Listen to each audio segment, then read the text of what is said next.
On est ici en plein cœur de la ville et pas n'importe quelle ville. Pas n'importe quelle ville. C'est une ville que tu aimes? Oui, une ville jeune, une ville dynamique, remplie d'artistes, de musiciens. Moi, j'adore Mexico. La 4e ville la plus peuplée au monde. 21 millions d'habitants, c'est pas rien quand même. C'est pas rien, mais c'est pas 21 millions dans la ville de Mexico. C'est-à-dire que c'est Mexico et ses alentours. On est aussi ici un peu perché. Ouais, 2250 mètres. On est sur l'une des places les plus grandes au monde. C'est la place de la Constitution que les Mexicains appellent Zócalo. Pourquoi Voilà. Zócalo? Eh bien parce qu'au début, il devait y avoir un monument, mais il n'est jamais arrivé. Il est resté que le socle. Zócalo, ça veut dire socle. Socle, ouais, voilà. D'ailleurs, c'est un point de rassemblement pour les Mexicains. Oui, dès qu'on a quelque chose à dire, eh ben, tout le monde se rassemble là. Mais c'est une des places les plus politisées, on va dire. Alors, juste en face, c'est le Palais national de Mexico. C'est le siège du gouvernement, c'est ça? Oui, c'est pas là où habite le président, il habite à Los Pinos, mais c'est là où siège officiellement le gouvernement. Cette cathédrale métropolitaine de Mexico, elle est immense. À l'intérieur, il y a 16 chapelles, 5 hôtels, des œuvres d'art, l'hôtel du pardon. Est-ce que vous avez des choses à vous faire pardonner, vous? Non. Non. Non, je crois que ça va, je crois qu'on est libre de péché.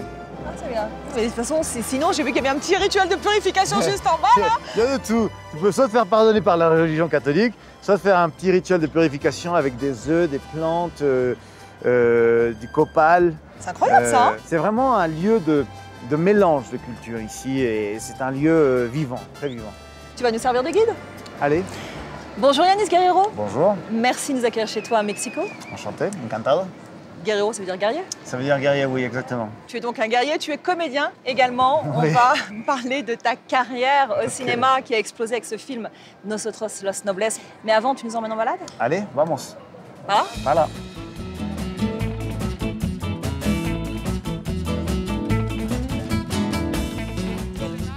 À Mexico, on passe d'un siècle à l'autre simplement en traversant une rue. La ville, construite sur les vestiges d'une cité aztèque, abrite, parmi mille autres choses, des trésors d'architecture comme le Palais des Beaux-Arts, chef-d'œuvre néoclassique et art nouveau, ou l'ultra-moderne musée Soumaya.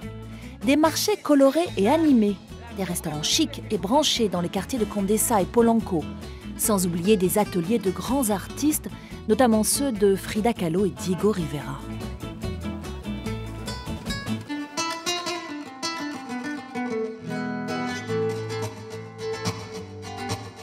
Yanis, Frida Kahlo, c'est là qu'elle est née, c'est là qu'elle a vécu, c'est là qu'elle est morte.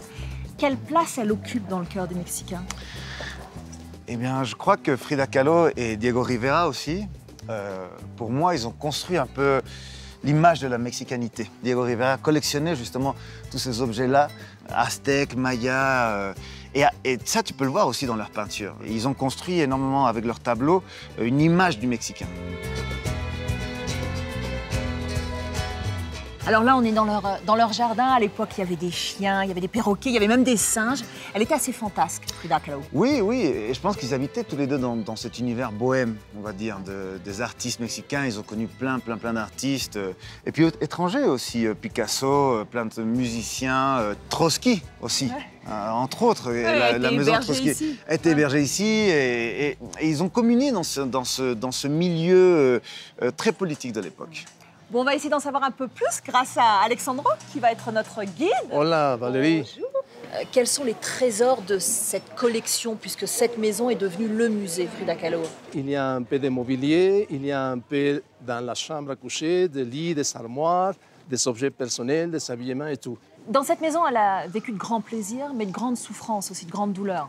Elle était une gamine de 6 ans quand ils ont découvert qu'il avait polio dans sa jambe droite. La polio. Ouais. La polio. À 18 ans, il a le fameux accident qu'elle va avoir à Coyoacán.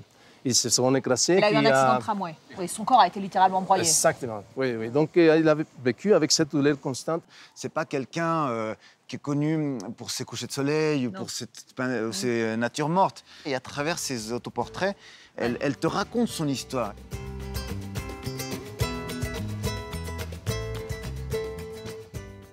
Une des plus connues, c'est le de Frida, où il se voit avec son passé préhispanique, habillé comme une teguana. Sa mère, elle était de Oaxaca. Et puis une autre complètement européenne, que c'était la Frida que Diego aimait, la mexicaine, et l'européenne à qui il a rejeté un tout petit peu. Et là-bas, c'est leur chambre. C'est la chambre à elle. Il y a les cendres de Frida Kahlo dans cette chambre. C'était sa volonté? C'était sa volonté. Quand elle était près de mourir, elle voulait se faire brûler parce que cet corps, il avait donné tellement de douleur, tellement de souffrance. Mais je crois aussi qu'elle a dit qu'elle ne voulait pas être allongée, parce qu'elle avait passé toute sa vie allongée.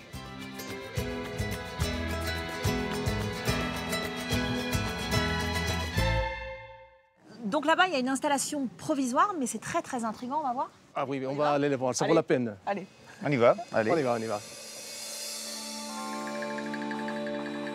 Regarde si c'est beau. Ouais.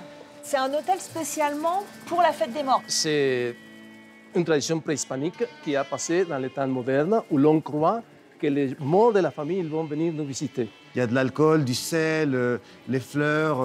En général, c'est des aliments que les morts aimaient et on leur rend hommage. Moi, j'aimerais bien qu'elle vienne nous rendre visite, Frida, Ouais. pour nous laisser un peu de son inspiration. Ce serait pas mal, ouais. Ce serait pas mal, hein? Imaginez. Ouais.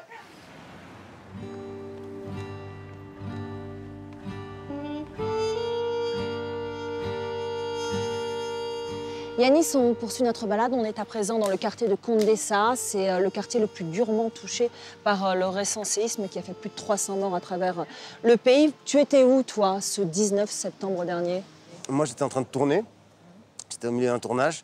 Et évidemment, le tournage s'est interrompu. Et surtout, on a eu tout de suite une idée de la proportion du séisme. On avait notion, on avait conscience qu'il y avait peut-être des écoles qui s'étaient effondrées.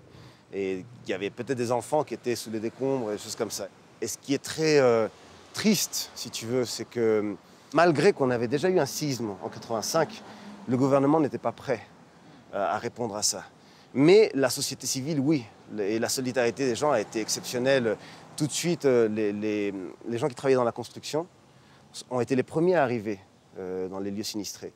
Et car ils savaient comment travailler justement. Comment déblayer tout ça. Et ce sont les premiers qui sont rentrés pour sortir des gens immédiatement. Après, longtemps après, il y a eu l'armée qui est arrivée et des équipes de secours, mais pas des équipes de secours mexicaines. Enfin, quelques-unes, mais très peu. On a eu énormément de gens de solidarité qui a marqué justement ce moment-là. Beaucoup d'hôtels, notamment, ont ouvert leurs portes aux sinistrés, les ont hébergés quelques jours.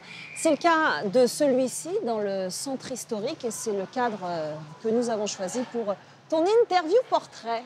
Très bien.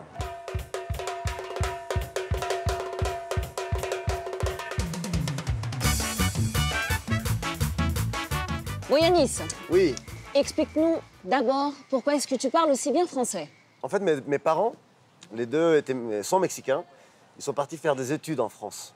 Et ils se sont rencontrés à Paris. Et moi, je suis né là-bas. Donc, j'ai grandi jusqu'à l'âge de 7 ans à Paris. Et après, toute mon adolescence au Mexique, je suis revenu à Paris faire des études de comédien. Donc voilà, c'est pour ça. Ta carrière de comédien, elle a réellement décollé avec ce film Nosotros los Nobles, Nous les Nobles. Voilà. C'est un blockbuster ici au Mexique. Est-ce qu'il y a un avant et un après? Absolument. J'avais travaillé en tant que comédien pendant 7 ans, 8 ans au moins. Et puis tout d'un coup, après ce film, boum, il y a eu un changement qui s'est fait. Et c'est très drôle tout d'un coup d'exister pour le public, quoi. C'est très drôle, c'est très particulier. Les gens commencent à avoir de l'affection pour toi, même s'ils ne te connaissent pas, commencent à avoir une sensation de familiarité, quoi, très étrange. Me debe 2,000 pesos. No te debe nada, no llegaste a la cuota, por eso no te pagó. ¿Cuál cuota? O sea, son mis propinas, me las gané yo. ¿Ah, sí? ¿Y qué de los que estamos en la cocina? ¿Eh? Los que limpiamos los trastes, los que trapeamos el piso, ¿qué? La propina se reparte entre todo. Bon, un succès en entraîne un autre. Tu es choisi ensuite pour être Moïse dans cette série Club des Cuerves. Voilà, exactement. Et tu es capitaine de l'équipe de foot. C'était un fantasme d'adolescent d'être capitaine d'une équipe de foot? Absolument, absolument, d'être joueur professionnel. Moi, je voulais pas être comédien à la base, je voulais être footballeur. C'est d'ailleurs la première série Netflix tournée en dehors des États-Unis. Est-ce que tu as tout de suite dit oui quand on t'a proposé le rôle? Est-ce que c'est une évidence aujourd'hui de passer du cinéma à la série? C'est très particulier parce que surtout au Mexique, la télé, c'était le monde des telenovelas, le monde des feuilletons un peu moins spécifiques, on va dire. Et tout d'un coup, il y a Netflix qui arrive avec ce truc au milieu, qui sont des séries qui se voient sur un petit écran, sur un ordinateur, sur une télévision, mais qui sont très très bien produites. Et donc, il y a ce nouvel univers qui arrive et qui fait exploser complètement tout ce qu'on croyait. Hier, tu nous as conviés à un tapis rouge. Ouais, Tu es venu défendre le film Welben. ouais. Welben, c'est un film d'horreur. Donc toi, tu n'as aucun souci à mélanger tous les genres. Aucune limite, aucun souci. Non, mais en fait, c'est un film très particulier parce que la réalisatrice, j'avais fait un film avec elle. Et en fait, c'est une fille, une femme, qui faisait tout le temps des films, des grosses comédies. Et tout d'un coup, là, elle avait un film complètement différent, complètement particulier, et qui a la particularité que les enfants sont les protagonistes du film. D'accord. Et donc, du coup, voilà, quand elle m'a proposé le film, j'ai dit oui, parce que c'est un truc complètement différent. J'avais jamais fait de l'horreur comme ça. C'est un film d'horreur fantastique, un peu étrange, quoi.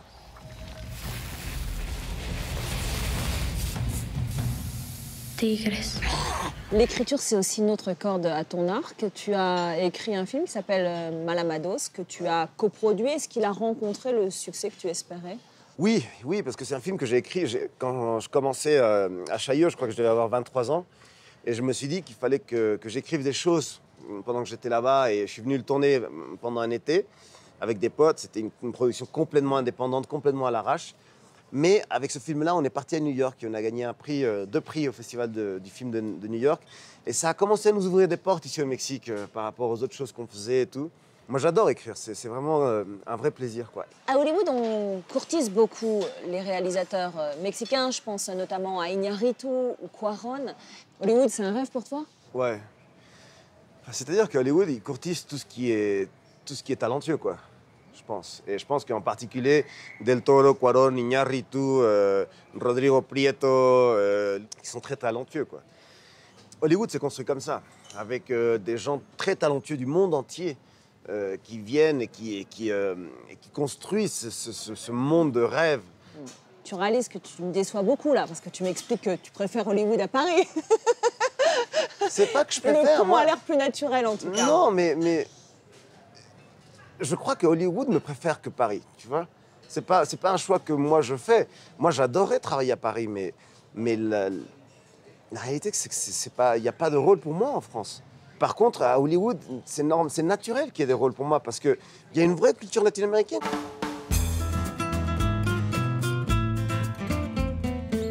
Dans ce Mexico des arts, nous allons nous intéresser à cette nouvelle génération d'artistes qui fait exploser la scène contemporaine. Rencontre avec Gladys Alonso et Alan Villavicencio. Elle est française, il est mexicain, ils partagent le même atelier. Hola. Hola. C'est ici que ça se passe? Oui. Entrez. Un plaisir, Gladys. Valérie, enchantée. Bonjour. Enchanté. Donc ici, c'est votre royaume, votre atelier. C'est là C'est que ça. vous créez. Voilà. Vous ici. C'est ça, de ce côté. Et Alan ici. Oui. Donc vous, votre truc, Gladys, je crois que c'est de récupérer tout ce que vous trouvez, un peu comme une chasse au trésor. Vous inspirez beaucoup de la ville. Oui, c'est ça. C'est une vraie relation avec les matériaux qu'on a au quotidien. Et c'est vraiment de trouver en eux une autre âme, une autre façon de les voir.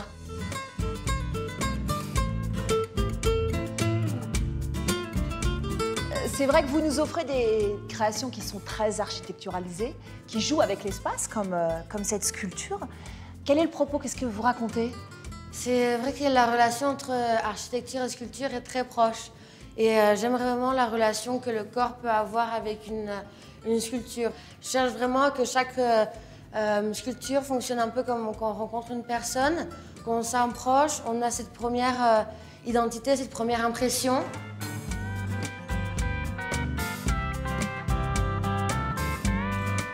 Moi, ce que je trouve très intéressant, c'est le pont de culture. On va aller voir Alan, voir ce qu'il fait. Totalement. Allons-y. Bonjour Alan.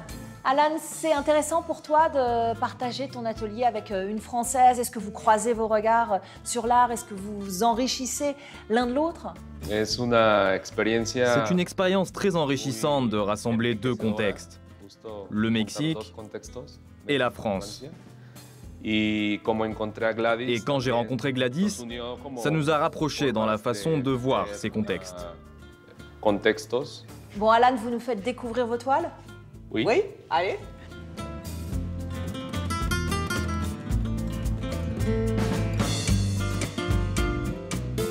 comme Gladys, vous exposez à l'étranger. Est-ce que vous avez le sentiment que les artistes mexicains ont la cote à l'étranger, sont reconnus à l'étranger? Depuis quelques décennies, l'étranger s'ouvre à l'art mexicain. En ce moment, je commence à exposer hors du Mexique et l'exposition est très bien reçue et accueillie par les étrangers. Je pense que l'art mexicain est en plein boom.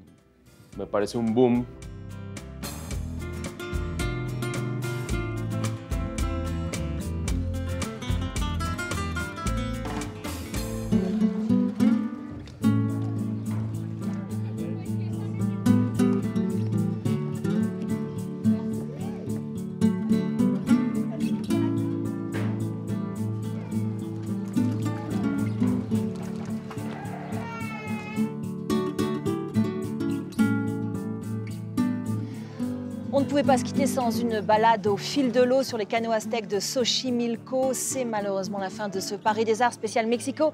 Mais vous pouvez bien sûr revisionner l'émission sur notre site internet france24.com. Je vous propose de se quitter en images avec nos plus beaux moments. À très vite.